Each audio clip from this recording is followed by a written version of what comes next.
You finally sporting the belt, man. I know it was long fought to get there. I guess certainly it was a great night for you, but you've had a few months to process. What does the whole thing mean to finally accomplish it?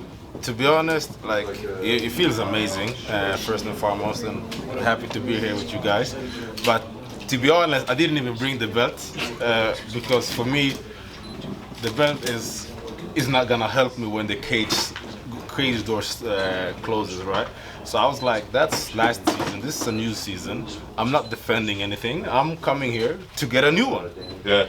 I wonder what the mindset is like, right? Because in traditional MMA organizations, you do hear champs say that, right? They're like, well, no, I'm going to win this belt again. Yeah. But that's actually true in the PFL, right? Yep. Like you are no longer the champ. So is that difficult? I mean, does it like provide you with something that you do have the belt and you know what it takes to win, or do you feel like you're just another challenger at this point? So at this point, I look at it this way: like I've fought 3 seasons to get up to where I'm actually gonna fight for the belt and winning the belt. So I believe that I became better and I improved and I worked on what I needed to work on to be able to get this medal, right? But by no means am I thinking that I'm going into this season as the champion or nothing like that. I'm going in more hungry than I was last season because now I know that I found the path and I'm gonna actually try to make a statement this season. It's awesome. You stayed busy in the off season, right? Trip to Senegal, it looked like. I mean, what did that mean to you? It looked like a pretty special time. Oh my God! Like I went to Sweden, I went to Senegal, I went to Vietnam and Bali, but both Sweden and Senegal, like they embraced me a lot. Like it was so amazing. It's hard to understand how people can be so happy for you, and like I got the best reception ever. Like I'm so thankful. So that's why, like my motivation for this season, I promised them I'm coming back with 2 next year. So the motivation is just fire. That's awesome. Yeah. Is it a difficult mental grind? It seems like you're in a good spot and you're excited, right? But I mean, you know how long this season is and how much it takes to get to the top of the mountain again. Yeah. Is it mentally daunting a little bit to be like, I'm starting at the bottom and got to go all the way up again? Both yes and no, because the thing is, like I said, I've been doing this format now since 2018, so I believe I know what it takes. I know like there's gonna be ups and downs. There's gonna be days that you more motivated than others, and vice versa, right? Cutting weight 4 times is not the most fun, but for me, I wake up every day, and to be honest, I feel like it's a privilege. I'm here, I'm training, I'm healthy, and I have the opportunity to fight one more season, one more fight. So that's all I think about. Nice. Last thing for me, I guess, talk about the first matchup that you have, kind of a new name. Yeah. Have you had a chance to break him down? What challenges do you think he presents? What do you think about the fight? I believe he's a very nice guy. Always, like when we met, very respectful guy, and I like his style of fighting. I believe stylistically, you're gonna hear me say this, but I believe that stylistically is a good matchup for me. I'm taller. He's primarily a striker as well, and I believe that he wants to do things that I want to do, and that his style of not being that aggressive is not the best way to fight me, I believe. So on paper, I believe that this matchup is very good. Having said all of that, I believe that he's gonna come more motivated than ever. That's what I'm training for. So I have to be ready from the get-go. And my goal is to put a statement on. He had a bad showing his last fight, so I don't want him to gain any confidence. So look for a quick start this season. What was your first purchase? Oh, what was my first?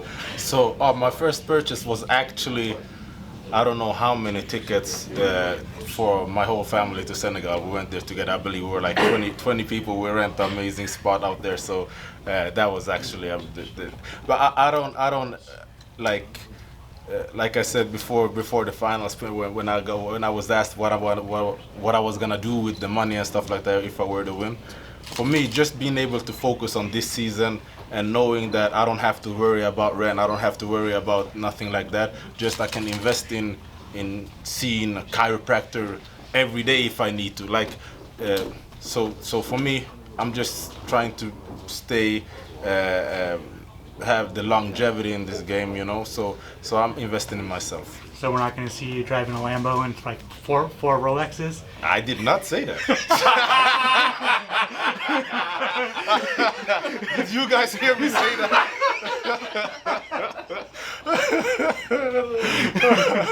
All right. Who were some of your main training partners this camp? The team here is amazing.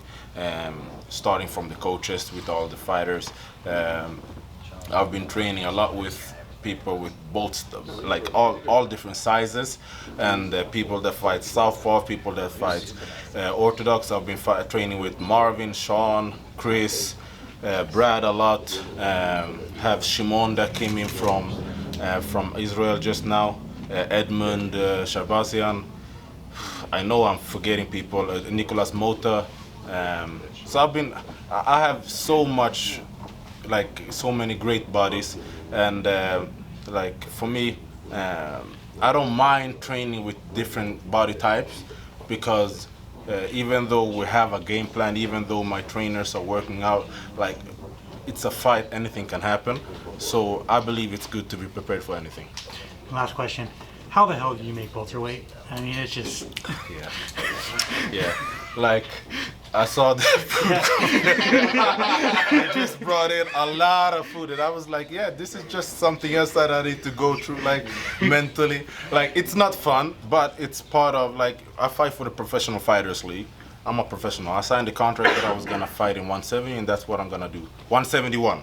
171 for this one. So it's not fun, but to be honest, my partner, she helps me out a lot. Like she goes back and forth to Sweden. So now she went to Sweden last week. I already have meal preps already for 3 weeks so I don't have to worry about nothing. So I get a lot of help, but it's not hard, it's boring, and you just have to stay consistent. Gotcha, thank you. Yeah. Over here, you mentioned kind of a part of the benefit of having one and the money, it gives you kind of a little more peace of mind, and then you can also have things in your camp that maybe you wouldn't be able to afford before. Yeah. Does it make you more dangerous this time around, you think, because you have one, and now you can have more resources at your disposal?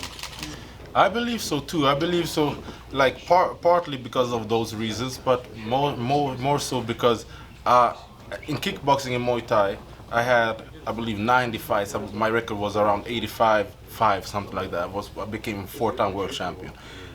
I knew what I needed to do when I stepped in there to find a way to win. Even though the fight is not going that way, okay, I need to try to do this. And that's what I feel like I started to get last season. So having that now, like the confidence and in my ability and in my preparation, I believe that is gonna make me more dangerous. Good.